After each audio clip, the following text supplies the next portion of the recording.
Your Miami Heat victorious late last night over the Portland Trailblazers, 107-98. Although it really wasn't even that close. It got a little bit of it was funny. Probably like 4 minutes left. He were up 17, and the Blazers ended up emptying their bench. They brought in all their scrubs, and the Heat were kind of toying around, and some scrubs made some stupid threes, so it made it a little bit closer. But really, I mean, they had Damian Lillard locked up all night for them. I mean, he couldn't even get to the rim. He was 3 of 10 from the field, but really he was 3 of 8 from downtown. Only got 4 free throw attempts. So they just did an incredible job. Trevor Ariza on these guards, my God. I mean, he is so good. He dropped out of the sky. I mean, it really feels like Trevor Ariza could wake up out of a 20-year nap and could go lock your ass up. That's how good he is at defense. And then for the Heat standpoint, it really contributions from everybody. Bam kind of carried things early for them, 22 points. He was really carrying the scoring early on in the game, going at Nurkic, who made his comeback yesterday. They had him on a minutes limit. There was a huge rebound discrepancy early, too, because the Heat were turning them over so much. So that kind of made the numbers look really worse than they were. Usually you feel like a game where you're getting out rebounded like 15-3. You're like, oh, man, we must be getting smoked in that game. Just more shots. Yeah, it just was one of those things. And so Bam had a weird 22 and 3 for him. You're like, Bam had 3 rebounds? That's so odd. But he was fantastic. And then Jimmy Butler putting the nail in it late with just tremendous defense. He had 4 steals, 2 blocks. Hold on. What? You don't put the nail in a coffin where you have a 17-point lead with 4 minutes left. Dude, Stop. Nail was in the coffin. Nail was in the coffin. Stop.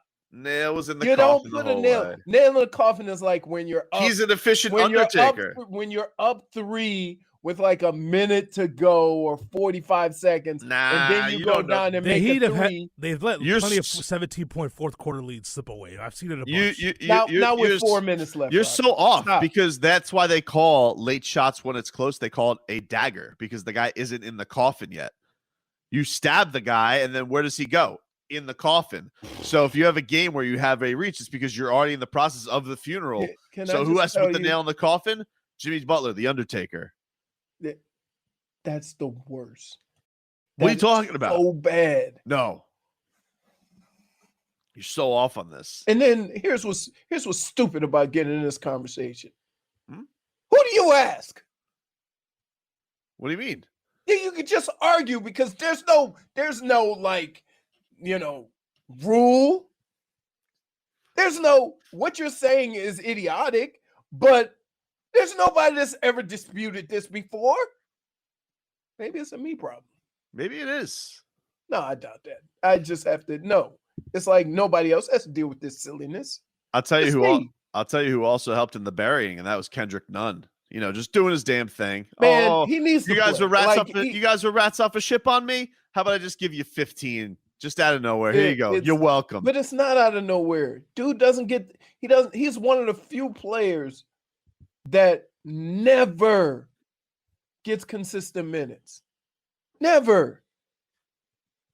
Like it's like he hasn't played. He's never played himself off the court.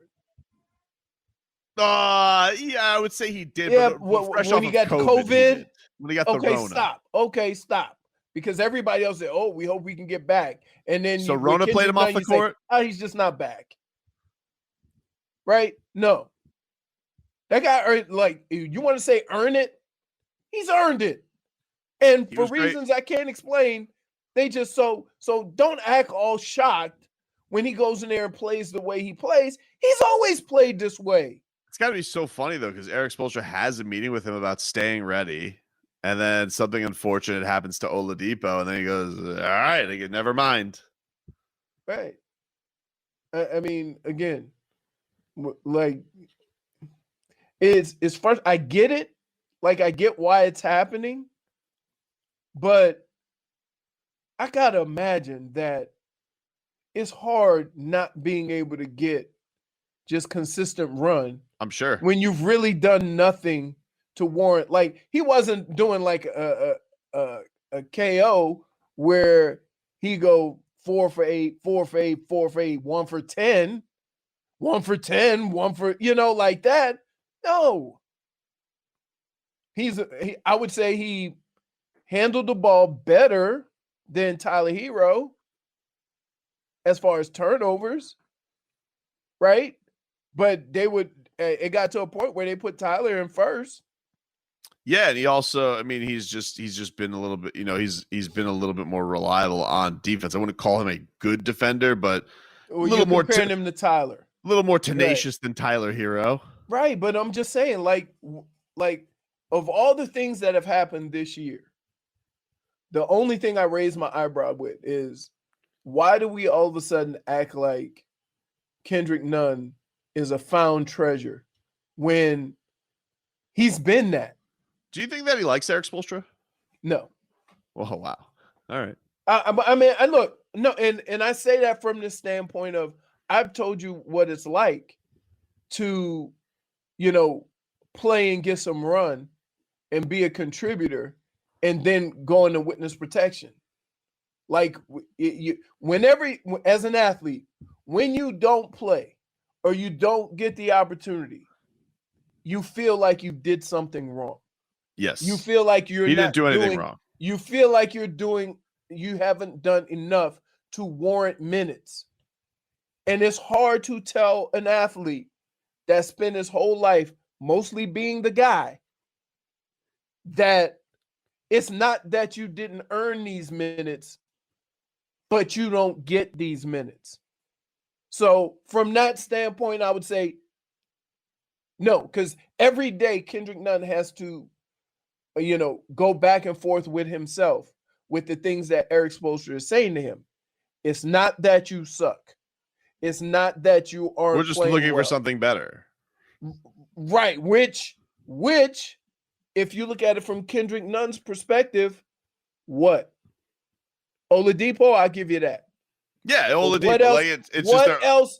Who else on the roster we're gonna start the point guard better than me? It's like we're gonna bring you in, and then you kind of just end up being the guy because the first guy that we had that you're gonna replace is Dion Waiters. I hate his guts. So I can't wait to replace him. And then it becomes, all right, well, now this is going to be the year where Tyler starts. Okay, he's not quite ready for it. Here you go.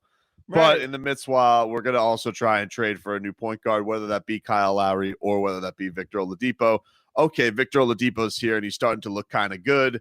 You're getting no thought of playing time during the trade deadline. Doesn't even come in on the break because when he comes in, when the reserves come in, the first guy they bring in is Tyler. Yep, and Gogi. So just imagine being Kendrick Nunn and going, what do I have to do? Because, that's what I was always taught. If you have questions as to why, you're not doing what you need to do to get minutes, you ask coach, what do I need to do? And the coach says nothing. It doesn't mean that you suck. So try dealing with that on a consistent basis. I'm not saying that. Do you think he gets the same Spo explanations that he gives to the media, where he's just like, "This is not an indictment of anyone," right? And then he goes, "Well, 0 minutes kind of feels like an indictment, Spo." But right. So when I say, I won't say that he doesn't like Spo. What I will say is he doesn't like his situation, and the guy most responsible for his situation is Spo. Does that make sense? Sure. Another guy who was kind of yo-yoed in and out of the Spo rotation in his years with the Heat was Derrick Jones Jr., who is now on the Portland Trailblazers, who, by the way, switched his number. He's back to his old number 5. He was 55 the last time the Heat played him, but I think they traded Rodney Hood or somebody like that. I think he had number 5, and so now he's back to number 5. But Jimmy Butler giving his former teammate the business after the game. Here's Jimmy Buckets. The defense obviously led the way tonight. What did you like about the way you guys executed on that end, especially against their guards? We did a great job shutting down Derrick Jones Jr. There's a star report. Go in there and lock that shit up. You, since you got here last season, you were pushing and preaching, saying that this team could be an elite defensive team. And there were moments last year where you showed that, but statistically, I think you guys finished in the middle of the pack. This year, you guys have been elite. What do you think has been the difference on the end of the court this season? We got rid of Derrick Jones Jr. Got his ass up out of here. He started guarding somebody. It's that simple. Yep, simple as that. I hate you, DJ. Record that. Jeez. Wait, is he kidding? Of course. That's his guy. I thought that was his guy. That's his guy, but he's not. Doesn't mean he's not going to make fun of him. Yeah. Kick your team's ass. Yeah. Yeah.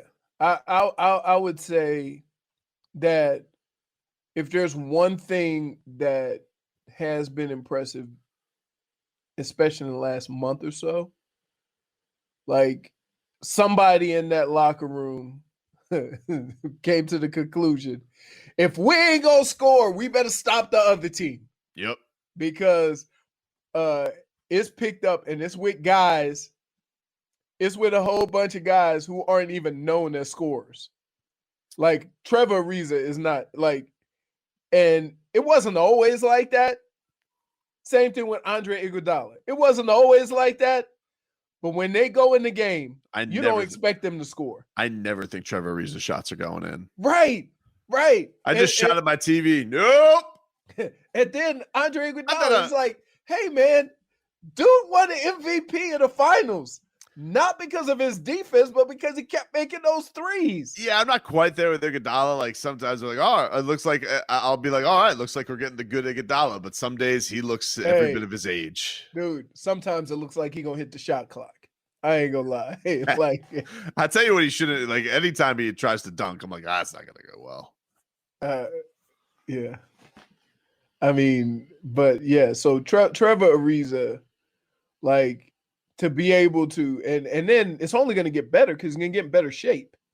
Right. And that's what people don't realize. Like well, he's very froggy. Like he continues to try and attack that rim. I'm like, all right. He's like, I'm balling, y'all. And then you can just give it to Bam. Bam will ball. He'd dunk it on your head. But I would say, like, right now, just back to the Kendrick Nunn thing. Yep. There's nothing that you can say to me that would say Tyler Hero should be getting minutes in front of him this year.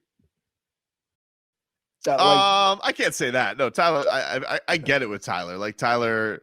Okay, but he's been turning the ball over. But he's not as much now because he's not in that role. Like it's not like he's kicking the ball all over the place. Like he's right not because he's on it too. He's an igniter. I wouldn't be surprised they hold on to Kendrick Nunn for this reason. Then Kendrick Nunn kind of comes in and takes over that Gogi role. Maybe. And then you go Kendrick Nunn at the 1, Tyler at the 2 in that second unit. One of the most comfortable Heat games pretty much all year, I got to say, other than that first. With a team that good. That's what. Yeah. I mean, when I saw the score, because I didn't watch any of the game, when I saw the score, I was like, huh? A little bit of a back and forth in the first quarter, and the Heat were turning them over like crazy, but had some trouble scoring other than Bam in the first quarter. Bam really kept it afloat for him. It's really in the first half. And then second half came, and I mean, it was just they really clobbered them. It really wasn't a close affair. They took out their stars with like 3 minutes left, and I mean, they held Damian Lillard in check all night. Trevor Ariza and Jimmy Butler. I mean, they did such a good job, just doing everything they can to make him uncomfortable. It was a lot. It was similar to what they did with the Grizzlies and Ja Morant. It's just that nobody else on the Blazers went crazy, like and took advantage of those openings, like Dylan Brooks did or Valanciunas did. They were welcoming Nurkic back last night. He was on a minutes limit, and then Cantor. Did you see Cantor had 30 rebounds the night before Leroy against the Pistons? Jeez, 30 rebounds for Enes Cantor. But even with the rebound discrepancy, the Heat really did a great job turning them over. And that's the team that takes care of the basketball in Portland. So just a great all-around performance from Jimmy Butler, Bam Adebayo. Jimmy had 20 points, 4 rebounds, 5 assists, 4 steals, 2 blocks. Bam with 22 points to lead all scores. Kendrick Nunn. I mean, what can you say? The dude's just iron when it comes to the in, the out, the in, the out. Comes in, gives him 15 points, outscores Lillard. Duncan pulled up from like, Yetyville in Portland for a 3. I mean, he pulled up from that was like I'm taking on Lillard. I'm coming from Lillard land. I mean, he pulled up from so deep and hit one. It was really great. And then Andre Iguodala was like doing some it looked like a 3-point dance. I don't even know what you do. He was beside himself with this deep 3 that Duncan Robinson had yesterday. It was great. Were they doing air guitars on the sideline? No, it wasn't air guitars. It was he held up the 3s and then did a little spin-a-rooney. It was he was very excited for Duncan Robinson hitting that 3. So yeah, just a really great win for your Miami Heat. They put themselves 5th in the East right now in that little bunched up pack that's there, the mediocrity pack that's going on right there in the Eastern Conference. And it was a difference. If they would have lost, they would have fallen to 7th. But right now they find themselves 5th, 3 games over 500, and they're a half game back of the Atlanta Hawks. So which is somebody said I got a Twitch says it's the 3-copter. Is that what that is? The 3-copter? Yeah, 3-copter is an appropriate. It's an appropriate description of what it was. And not crazy that the Heat could pull. I mean, the 3 seed is still in sights if they're only 3 games back of the Milwaukee Bucks. Looking at it right now, or 5 game back. Excuse me, I'm terrible. Are you shocked? I'm shocked. Atlanta's 4th. Yep, Atlanta's been rolling since they've been rolling. Right. I'll tell you what, Nate McMillan, that guy's a good coach. Because he took over for Lloyd Pierce, and they've been rolling ever since that Trae Young game, where Trae Young was pulling up from board. They've been playing really, really good basketball, and that's where they find themselves right now. So they are a half game back of the Hawks. The Hawks have 1 more win than them, same in the loss column. Charlotte has has 1 less win than the Heat. They're same in the loss column. And then right now you have Milwaukee, who's 33-20. Not impossible, but not likely. And then you have the 2 top teams in the East right now, Brooklyn and Philadelphia, both 36-17. Are the Hawks? So the Hawks are ahead of the Pacers? The Hawks are ahead of the Pacers, yes. The Hawks are ahead of the Pacers fired McMillan. Well, if the Hawks are ahead of the Pacers, and that means so are the Heat. Well, yeah, the Heat are ahead of the Pacers. The Pacers fired McMillan, and then he goes to the Hawks and takes over halfway through the season, and then he hasn't been. It's just a stupid thing to fire him. Even when you saw last year, I get it. He doesn't do great in the playoffs, but who's he going in there with? He didn't have one of his best players in Sabonis, and he had Broco Oladipo and TJ Warren. TJ Warren was banged up. Although it started to sound like here's what we do in sports, right? Now we sit back and we look at the reality of that situation. But I'm more than sure that at that time, Indiana did not do that. You see what I mean? They just chalked it up to coach can't get over the hump. Right. And so. But they had a really good record. But again, even more reason. We had this great record, couldn't get, past the first round in the playoffs. What I would say is that maybe this is, a sign. I tell you the story all the time about Bill Belichick. Granted, maybe he wasn't the coach that he was then. Maybe he didn't have Tom Brady. But if you're asking if he's a good football coach, that's undeniable. And so what Nate McMillan has done, and everywhere that he's gone, is he's helped that team to get better. And if you don't take everything into account, what you end up doing is getting rid of a coach that has proven he is a hell of a coach. And that's what happened. 20, when they play with guts. I see Little Spoon Society, which is maybe my favorite name right now on the Twitch community. It says the Heat are now 25-13 with Jimmy Butler. We did mention Jimmy Butler has moved up the Basketball Reference MVP ladder